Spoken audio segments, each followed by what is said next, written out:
Mini episode 1250 of the FDH Lounge is brought to you by Sportsology, delivering unconventional columns and webcasts about sports, TV, music, movies, and more. Follow them on the web at sportsology.com. The FDH Lounge. You want to schedule your life around it. A long time ago, on a gloomy, wet Cleveland spring night, two men stand alone amidst the late-night drizzle. Their voices echo across the vacant station parking lot as they debate the merits of the great American radio show that have been missing for far too long. On that night, an idea was born. That idea became the FDH Lounge.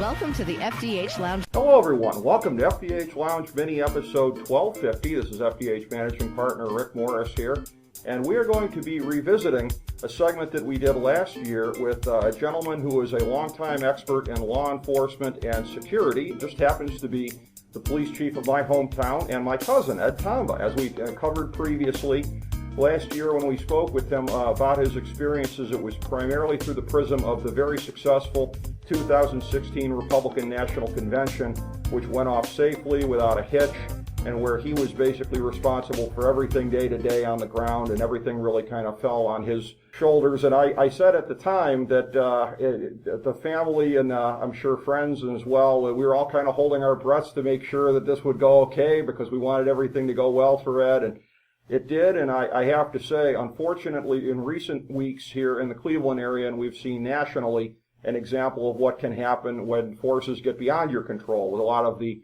rioting that we've seen and the looting and a lot of the damage that has been done subsequently. So it's a very different landscape 1 year later, not to mention the fact that we are in a pandemic. We will touch on that, which, by the way, this is the first segment that we have recorded during the pandemic. Well, this is not part of our Coronavirus Crisis 2020 series per se. First one we've done in masks, but we are here in person at the Middleburg Heights Police Station going through this, so we are being responsible in how we're going about this. I have confidence that the sound is going to be fine, and I know that the content is going to match as it did last time. Always a pleasure to talk to my cousin, Ed Tomba, as I say, an expert on law enforcement and security, and pleasure to have you on last time, Ed. Thank you so much for coming back today. Yep, no, I appreciate the opportunity to speak to you again and speak to the listeners.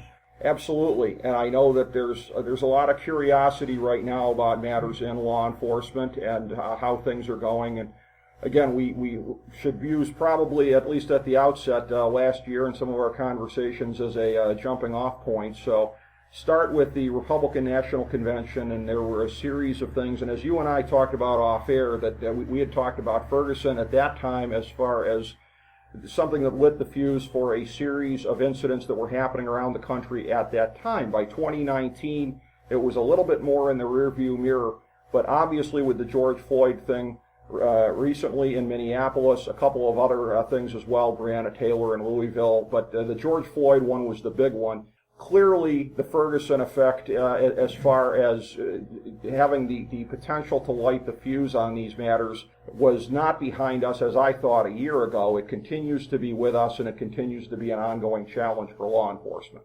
Well, it does, and law enforcement is not without its challenges.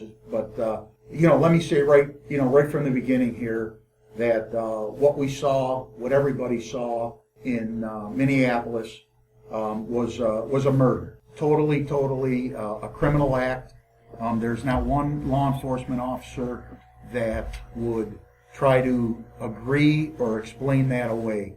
What took place was reprehensible, and one person changed the course of the way our country's going right now. And it's just it hurts me that it was someone with a badge and a uniform, because so many of us are very proud and we take our oath very seriously. But just from the onset, there's no other way to describe it than an outright murder that was caught on video, and the whole world saw that. The way that everything is getting caught on video these days with smartphones, in a sense, it's almost surprising that something like this didn't happen earlier, just because of how ubiquitous they are. You go back to '91 with the Rodney King incident, that was with a camcorder. And I remember hearing at the time people saying, well, this is the future. Such things are going to be caught on video.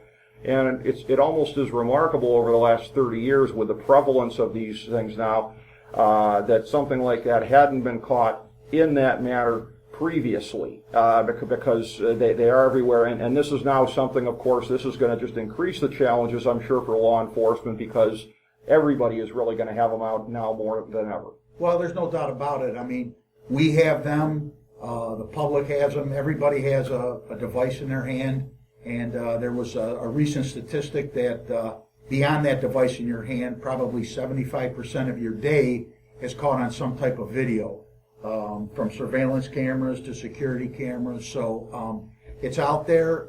I think it's good. It keeps everybody accountable, and I can tell you that over the course of the years that we've been wearing these body cameras, that more times than not, the police officers are doing the right thing, and they're conducting their day-to-day business, providing services to the communities that they serve in a professional manner.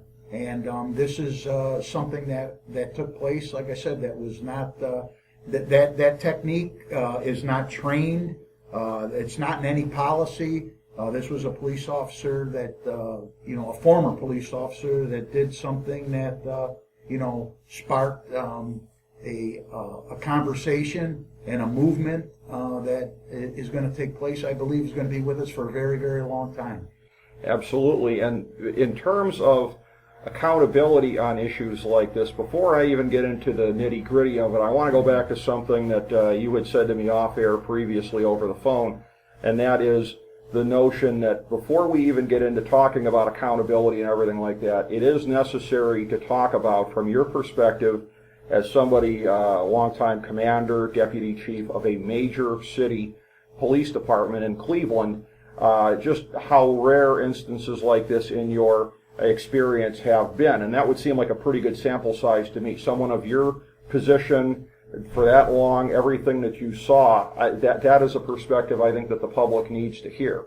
Yeah, well, in my career, almost 33 years with the city of Cleveland, and now a couple of years out here in the city of Middleburg Heights, we haven't seen anything like that. We've seen officers involved in very, very high profile use of force incidents, but that, once the subject, the suspect, the person is handcuffed and subdued, any further use of force is inappropriate. Mm-hmm.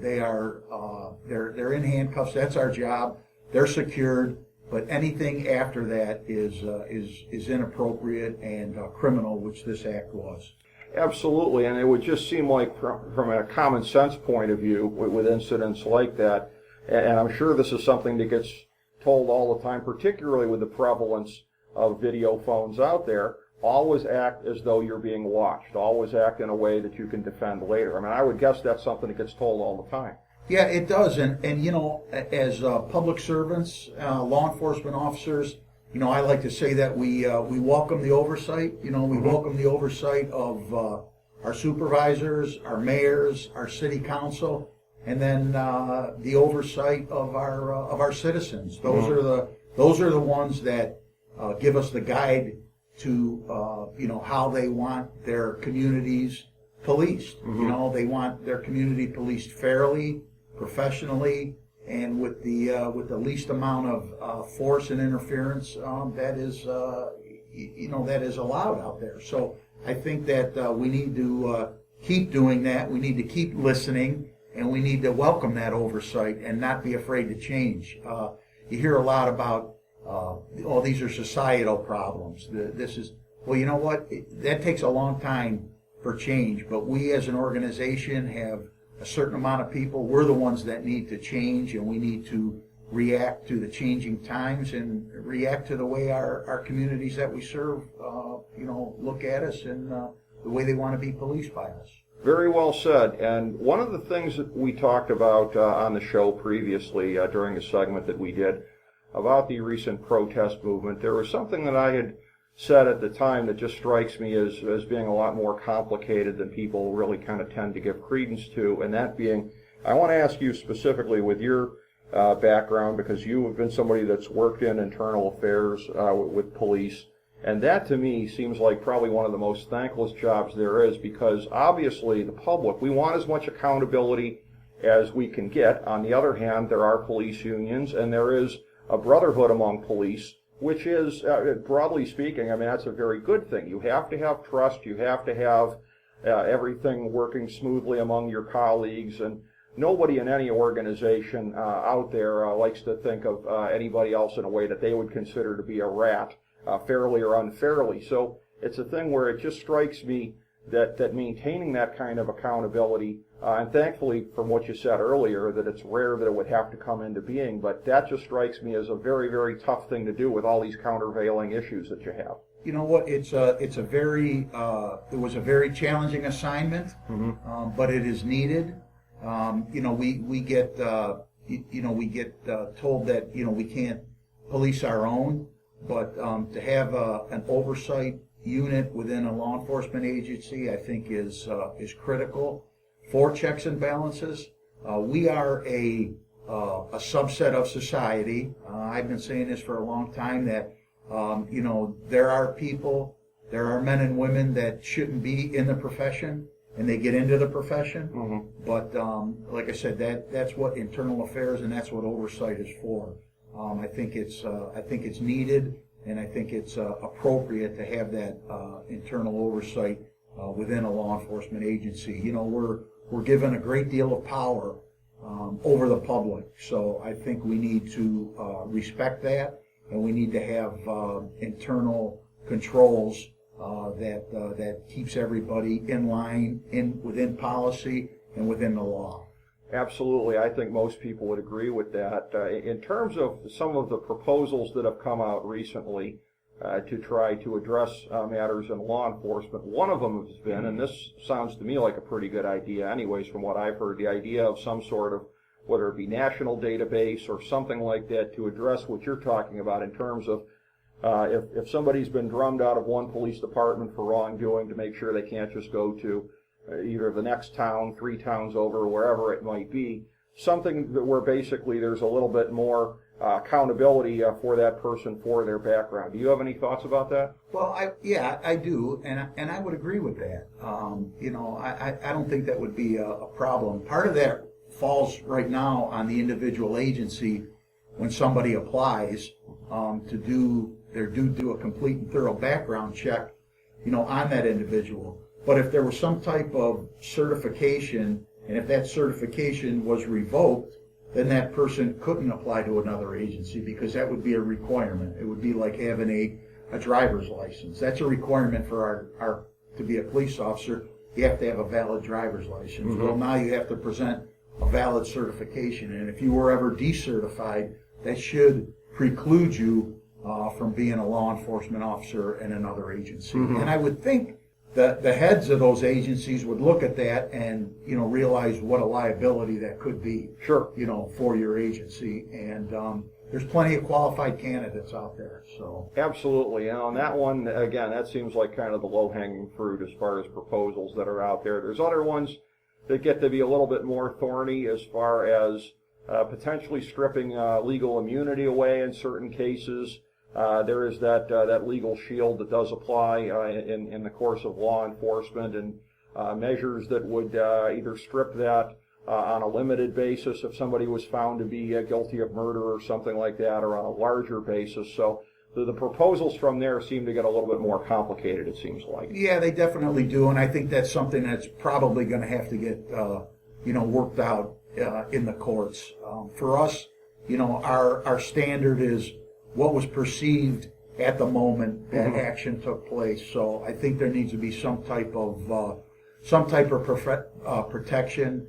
I still believe in we deserve the due process. I know that is that's very, very difficult, but I think we need to be afforded the same rights as everybody else that's guaranteed by the Constitution and the laws in the state that we work in. Absolutely, yeah, I would agree with that. And some of the other proposals that have come up have gone even further into, in some cases, and there's been a little bit of a debate about what the whole defund thing is. Is it a matter of just radical reimagining? Is it a matter of doing without it altogether?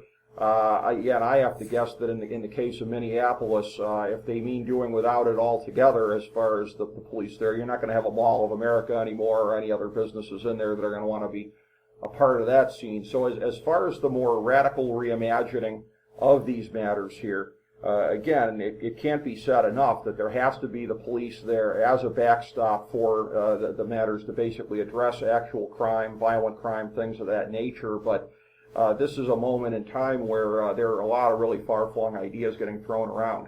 I would agree. Number one, I don't agree with the defunding. I think law enforcement has a place in our society, and I think over the years we've been at, particularly in the urban setting, that our mission has been diluted, and we've been asked to be everything to a lot of different areas of our society. So I know that we've had training in force, mental health issues, and all types of other issues, and I think that's a good thing, without a doubt. I think it's a good thing, but I do think that law enforcement, we can change, we can be reimagined, and I think we can refocus our mission with input from the communities that we serve. I am all for that. And 95 to probably 100% of the interactions that we have with people, they're not on their best day, and it could be from a simple traffic stop to being pulled over. Who likes to get pulled over and receive a traffic citation where they have to pay a fine? I haven't. It's not pleasant. Right. It's not pleasant. So I think if we look at it as a whole about where we've come and where we've gotten to, that I don't think this is a bad time to kind of reset. And every city and every community is different, but provide the type of policing that is wanted by the citizens who pay their taxes and support us in the communities. That's a very good point. Yeah, it's an excellent opportunity right now if cities can make the most of it and address it, as you say, in a manner that keeps the police, best focused according to their resources and abilities. What I'm wondering about also, too, is given your background, whether it be some of the special training you had with the city, whether it be with Quantico, anything, I'm wondering in terms of the occupied zone that there was recently in Seattle. I mean, there are other analogs to this in recent history, whether it be the Branch Davidians out in Texas, whether it be, I think it was MOVE in Philadelphia in 1985, where I think eventually that ended up kind of tragically as well. The notion of how you handle something like this, again, fortunately, with taking the Middlebrook Heights job a couple of years ago, safe to say you'll never deal with something like that here. But is there any kind of thoughts that you have from any of your previous training on what happens with a situation like that, how you do it? They did manage to de-escalate it in Seattle. I was skeptical because they seemed to be coddling them for a while, but they did get through it. But that's got to be kind of a difficult situation as well. Yeah, I think that's an individual choice of the political leaders and the police leaders out there. I looked at it obviously from a distance, and I'd like to say, boy, they shouldn't have let that happen. They should have stepped in sooner, because there has to be some type of law and order. There has to be some type of leadership. But is that the kind of policing that the citizens of Seattle wanted? So I don't know if the mayor and the police chief were just kind of reacting to that, but somebody has to be in charge of that. And what you're doing is you're infringing on the rights of all the people that live there to go about their business and to live their life. So when that happens, I think that is a law enforcement mission, is to make sure that people have the right to live freely and to move about their communities without the threat of anybody or without being intimidated. And I think from a distance, from looking at that from Cleveland, I think that's what happened. I think that There should have been action should have been taken swifter to keep that neighborhood safe, secure, and available for the people that live and work there to move around freely. Yeah, that's definitely the case. And again, while it's not the large-scale tragedy that it could have been, unfortunately, the end did not come prior to some loss of life and other destruction that had happened. So yeah, I mean, it was just because it wasn't a complete disaster doesn't mean that it went well. But you had that happening. That was, of course, an outgrowth of, as we touched on, in the aftermath of the George Floyd killing, the riots that erupted first in Minneapolis, then I think I remember day 2 it seemed to be L.A., and then it was pretty much everywhere. Columbus, I think, happened about a day before we did in the Cleveland area, and then it, of course, happened in Cleveland. And again, with everything that you went through in 2016, planning for that moment for the Republican National Convention, and as we touched on previously too, let's not forget the night the Cavs won the championship, there was a ton of people downtown, nothing happened. 1.3 million people at the Victory Parade, nothing happened. That entire summer was something that went very, very well for the city of Cleveland law enforcement-wise. I can only imagine just the sadness and the empathy that you must have felt 4 years later, seeing this unfold subsequently. Well, I did, and I still support, and I have so many friends in law enforcement in the city of Cleveland, and I count, the leaders there. Chief Williams is one of them. But just to give you a little bit of perspective, the way I look at it, I did have people call me and ask me about, geez, how come this happened then and it didn't happen in 2016? It's obviously a very different time. Secondly, I had, along with other members of the Division of Police, had 18 to 24 months to prepare for the convention. We had a $50 million grant from the federal government to provide training and equipment. And then we also had 3,300 police officers from around the country to help us prepare for that. Sure. So the comparisons, people want to compare right away, but also, it was very tense at the time. But like I said, we had the resources, we had the planning, and in all the years I've been in Cleveland, all the protests and march I've worked, we never had the violence. So, if you look at it, from a historical point of view, like I said, we never really had that. So, everybody can't be an outsider that comes in and disrupts things. Sure. Make no mistake about it, there were people from the city that participated in this, but there were definitely agitators and people that kind of lit that fuse, downtown. So I'm sure they're doing a review. I don't find, fault, and I think the comparisons are unfair for the chief and for the men and women that were in the middle of that. Like I said, preparation time, resources, money, we had it all for 2016, so, we better have been successful. But the day-to-day operations of these law enforcement agencies across the country, that's not their day-to-day mission, and I think some of them just got caught in the midst of something that they couldn't control right away, and it took them a little time to get things under control. Absolutely, yeah. And again, happening nationally, just what a sad story that was. And again, just my heart goes out to all the victims of that. And they're at a time of what is already mass unemployment and businesses going under due to coronavirus. You have that as well. All the businesses being shuttered as a result of being damaged or ruined in the aftermath of that. So. To bring that around, you and I talked a little bit off air. Something that never would have been on our mind a year ago to talk about would be pandemic planning. And again, when we were talking about this with Middleburg Heights being a nice sleepy community here for you to come be chief at, again, to think that a year later there'd be the challenges and the pressures that would come with being a police chief anywhere in this country and steering through a pandemic of this nature. Certainly, again, at least some of your previous training obviously has to help a little bit as far as things to think about. This is something that had been in your mind, I know, previously from training. But ultimately, in the end, there's nothing. This has been an experience unlike any in our lifetimes. There's nothing that's going to prepare anybody for this completely.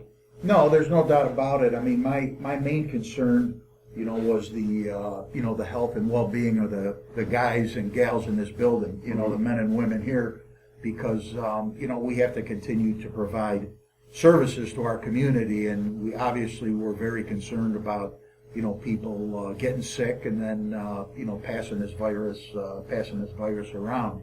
But all the years that all the trainings I've been to, the pandemic training was always led by public health officials, emergency medical officials, hospitals. The fire department, the police departments weren't really on the front line of it. They kind of sat second or third chair during these training exercises and these tabletop exercises, but without realizing, very quickly that, hey, you know what, we are a part of this, we are on the front lines, and we need to respond accordingly. So I think we do a good job of adjusting. And with that said, I think, going back to our earlier part of the discussion, is that we can adjust with the changes being made in law enforcement. We have a lot of discretion, and the main concern was keeping everybody healthy. So we've been fortunate, we've been healthy here, and we're still providing services, and we're still taking our precautions with temperature checks, washing of the hands, masks, and social distancing, but still providing services to the members of our community. Well, good. I'm glad to hear that, because, I hope everybody is able to stay safe and healthy in the pursuit of serving this community. And you're right, actually, as far as whether it be this particular moment that we're having in law enforcement right now.